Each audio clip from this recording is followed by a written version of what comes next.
آج یہ نیا چلن چلتا جا رہا. حقیقت یہ ہے کہ یہ آج کا نہیں بلکہ خود آقا صلی اللہ علیہ وسلم کا فرمان ہے. یہ بعد کا پیدا کردہ مسئلہ نہیں ہے. نبی کریم صلی اللہ علیہ وسلم نے اگرچہ مسجد میں نماز کی اجازت دی تھی، لیکن آقا صلی اللہ علیہ وسلم نے خود فرمایا تھا کہ عورت کی گھر کی نماز مسجد کی نماز سے افضل ہے، اور گھر بھی آنگن کی نماز اندر والے جو کمرہ ہم کہہ لیں اس دور کے اندر کہ کمرے کی نماز جو ہے باہر کی نماز سے بہتر ہے. خود نبی کریم صلی اللہ علیہ وسلم نے یہ فرمایا. اس کے علاوہ اور بھی احادیث ہیں جن میں عورت کی نماز کو گھر کے اندر زیادہ فضیلت والا قرار دیا گیا، زیادہ ثواب والا قرار دیا گیا، اور یہ سب خود نبی کریم صلی اللہ علیہ وسلم کی قولی حدیثیں ہیں، ایسا نہیں ہے کہ بعد کی ہوں.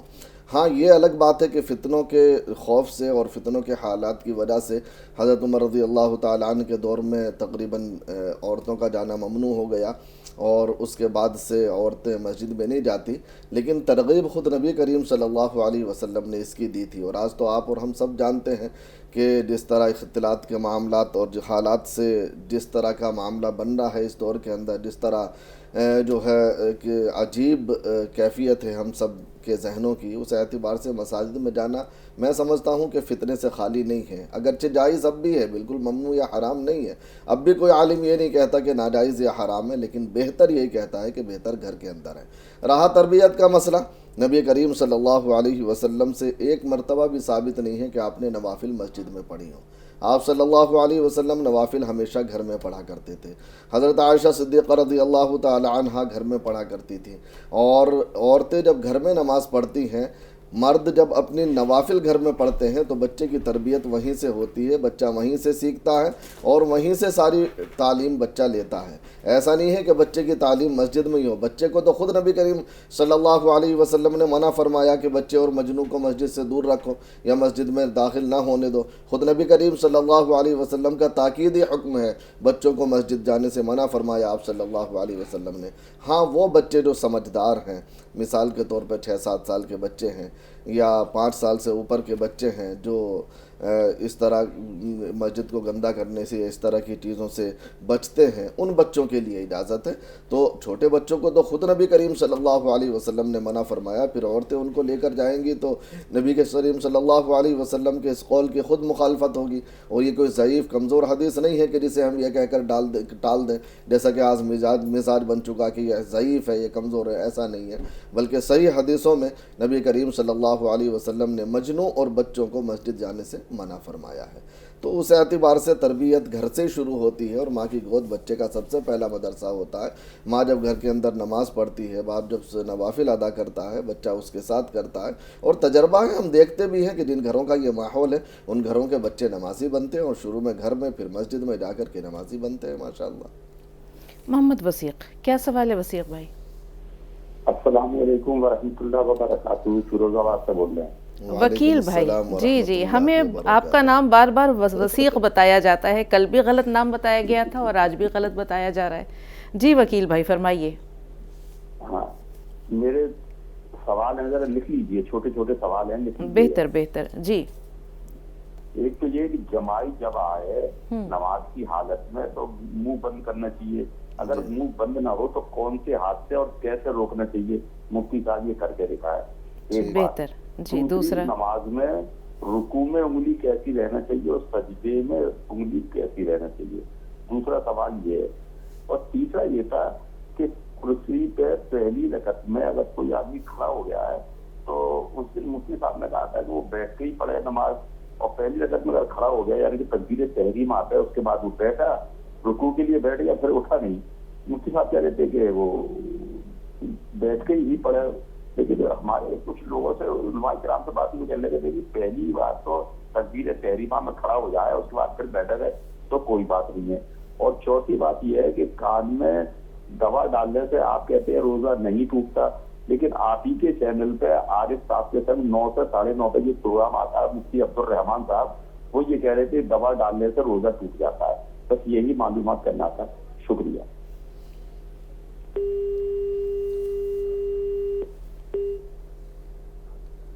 جی بھائی دیکھیں، کان کا مسئلہ جو ہے نا اصل میں پہلی کتابوں کے اندر پہلے مسائل میں یہی ہے کہ کان میں دوا ڈالنے سے روزہ ٹوٹ جاتا ہے.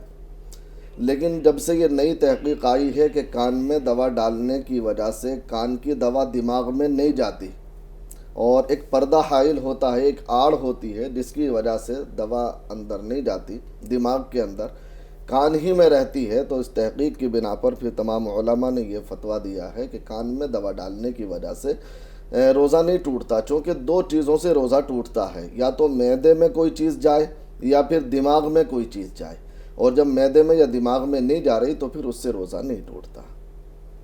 جی، وہ پہلی رکعت میں کھڑے ہو جانے کا جو مسئلہ ہے مفتی صاحب، دیکھیے میں نے کہا تھا کرسی پر بیٹھ کر پڑھنے والوں کے لیے، کرسی پر بیٹھ کر پڑھنے والے لوگ صرف قیام کرتے ہیں تکبیر تحریمہ کے وقت، باقی بیٹھ جاتے ہیں۔ سب سے پہلی بات تو یہ کہ وہ صف میں کھڑے نہیں ہوتے۔ آپ نے شاید ان سے، جن علماء سے آپ نے تحقیق کی، ان سے صحیح سوال نہیں کیا۔ آپ ان سے صحیح سوال کیجئے تو آپ کو انشاءاللہ یہی جواب ملے گا۔ کرسی پر بیٹھنے والا جب قیام کرے گا تو وہ صف میں کھڑا نہیں ہوگا بلکہ 1 فٹ آگے کھڑا ہوگا، چونکہ کرسی آگے تک ہوتی ہے تو وہ صف میں مقتدیوں کے بیچ اس کا قیام ہوتا ہی نہیں ہے، وہ اکیلا تنہا آگے جا کر کے کھڑا ہوتا ہے۔ یہ خود ایک جو ہے بڑا وہ ہے۔ سب سے پہلی بات تو میں نے بارہا اس بات کو کہتا ہوں کہ جو معذور نہیں ہے اور جو زمین پر بیٹھ کر نماز پڑھ سکتا ہے اس کے لیے جو ہے حکم یہی ہے کہ زمین پر بیٹھ کر نماز پڑھے، کسی بھی حالت میں بیٹھے، لیکن اگر نہیں بیٹھ سکتا، مجبوری ہے، کوئی ایسا عذر واقعتاً ہے تو پھر کرسی پر بیٹھنے کی اجازت ہے۔ تو کرسی پر جب بیٹھ کر آدمی نماز پڑھ رہا ہے، اب وہ قیام کرے گا تو وہ لوگوں کے صف کے درمیان میں نہیں ہوگا، کاندھے سے کاندھا نہیں ملے گا اور وہ ایک لیول میں نہیں آئے گا بلکہ کافی آگے کھڑا ہوگا وہ صف سے۔ جب صف سے آگے کھڑا ہوگا تو آپ خود تصور کریں کہ اس کا معاملہ کیا ہوگا۔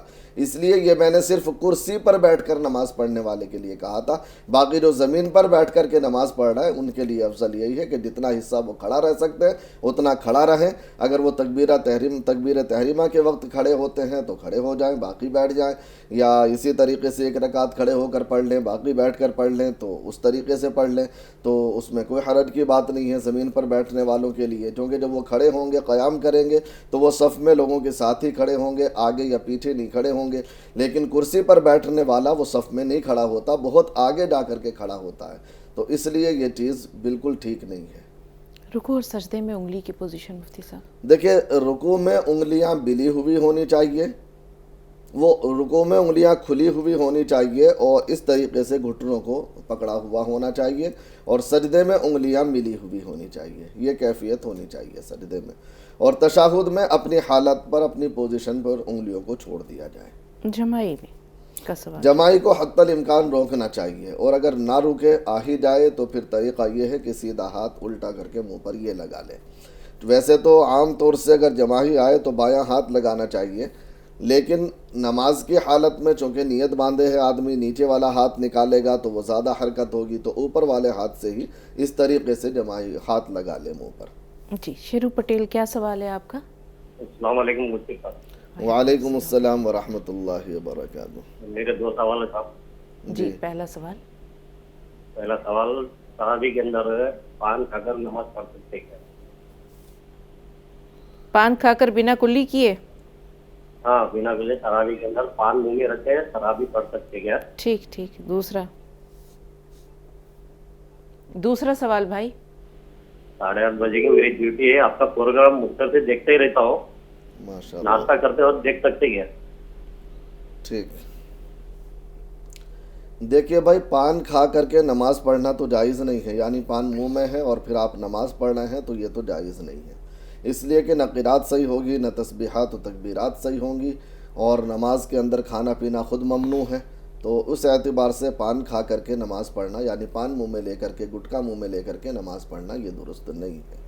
باقی رہا آپ ناشتہ کرتے ہوئے، کھانا کھاتے ہوئے پروگرام دیکھیں تو یہ جائز ہے، کوئی حرج کی بات نہیں ہے، مگر رمضان میں نہیں، رمضان میں سحری میں کھا لیا کریں، باقی ایام میں ناشتہ کرتے ہوئے آپ دیکھ سکتے ہیں۔ الیاس بھائی کیا سوال ہے؟ السلام علیکم ورحمۃ اللہ وبرکاتہ۔ وعلیکم السلام ورحمۃ اللہ وبرکاتہ۔ جی الیاس بھائی۔ باجی آپ لوگ خیریت سے ہیں؟ الحمدللہ، شکر اللہ کا۔ باجی، رمضان المبارک کی برکت سے ہمارے گھر میں 2 حادثے ابھی ہوئے، اور جس میں اللہ تعالیٰ نے بہت بڑا کرم کرا، اور کسی طرح کی کوئی پریشانی نہیں ہوئی۔ اللہ آپ سے پہلا یہ ہوا کہ ہم اپنے گھر میں سلپ ہو گئے،